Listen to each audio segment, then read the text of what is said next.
Surely it was something connected to the stranger at the March barn raising. For as long as I remember, Mama has always been somewhat moody, but I was just certain something had gone off-kilter that day. She kept to herself more and more, even staying away twice from Sunday preaching.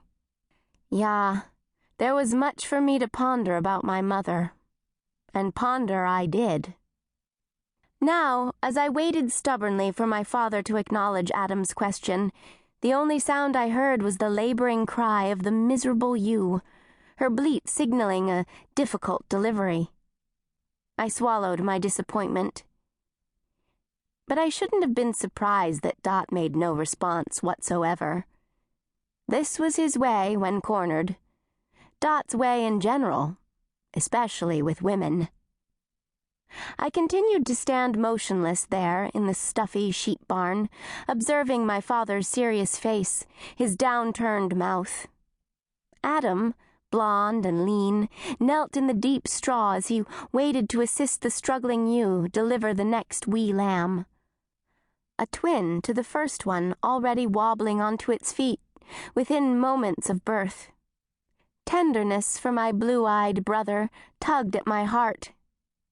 In no time, we'd be saying our goodbyes, once Adam tied the knot with Henry Stahl's sister, 19-year-old Priscilla.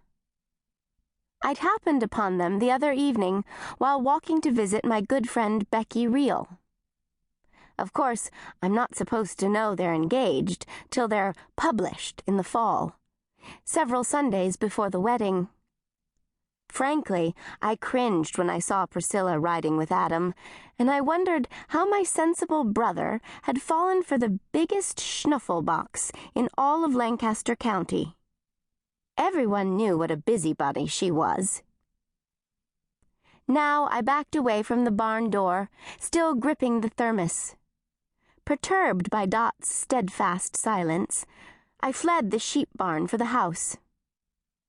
Adam's obvious apprehension and his unanswered question plagued me long into the night, as I pitched back and forth in bed, my cotton gown all bunched up in knots.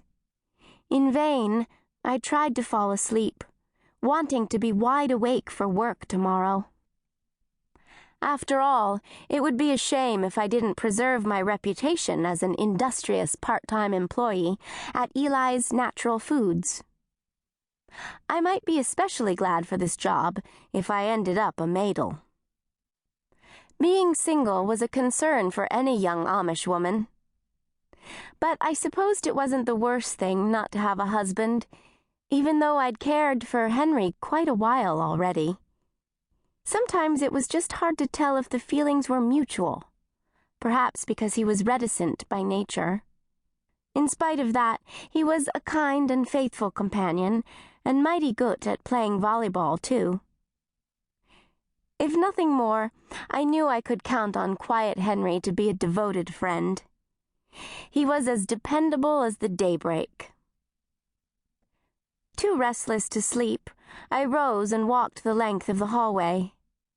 The dim glow from the full moon cast an eerie light at the end of the house, down where the dormers jutted out at the east end.